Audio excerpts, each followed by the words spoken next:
Ok, vorrei iniziare con un'immagine del film che mi ha colpito molto. All'inizio c'è questa donna che spinge un passeggino pieno di pietre e un oggetto è la metafora per eccellenza della maternità, l'altro della violenza.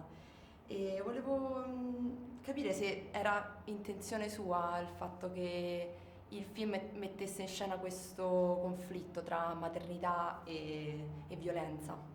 Yes, and that was based on what we read about, that the women did use prams for babies to carry these effective weapons when they were doing a protest in central London. And it was rather clever and subversive because, of course, women weren't suspected of carrying of stones. And so it was a way that they got away with it. But it also seemed metaphorically to capture something very significant, because here was this image of maternity, and it was so surprising. And in a way, everything we discovered about this movement was surprising and subverted your expectations. So the whole idea for the film was that we would make the film in a way that surprised you. Mi piace l'idea che il film scelga di riprendere la rivolta femminista quasi dietro le quinte. Addirittura il personaggio, l'icona per eccellenza del movimento, il personaggio di Meryl Streep, viene solo evocata e appare in un momento abbastanza simbolico. E aveva pensato di girarlo in questo modo fin dall'inizio? I worked with Abby Morgan, the writer, for 6 years on developing the script, and we did consider many, many different ways to tell this story. We talked about the idea of telling the story of Emmeline Pankhurst, the leader of the movement, but finally we decided that it was most exciting to tell the story of the women you don't normally see, of the working class women who were in this movement very involved and achieved a lot and sacrificed more than those higher women in many ways. And so we decided to go in through the working class women and only see the leaders as they saw them. So the sequence with Meryl Streep playing Emmeline Pankhurst is 2 minutes, and you're watching her as Maud and her cohorts are watching her.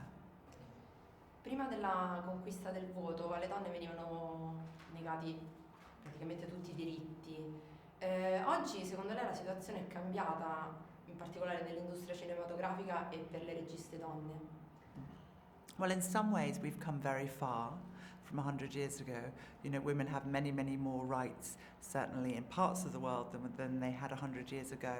But we also have a long way to go. And I think there are certain countries where women are still fighting for basic human rights.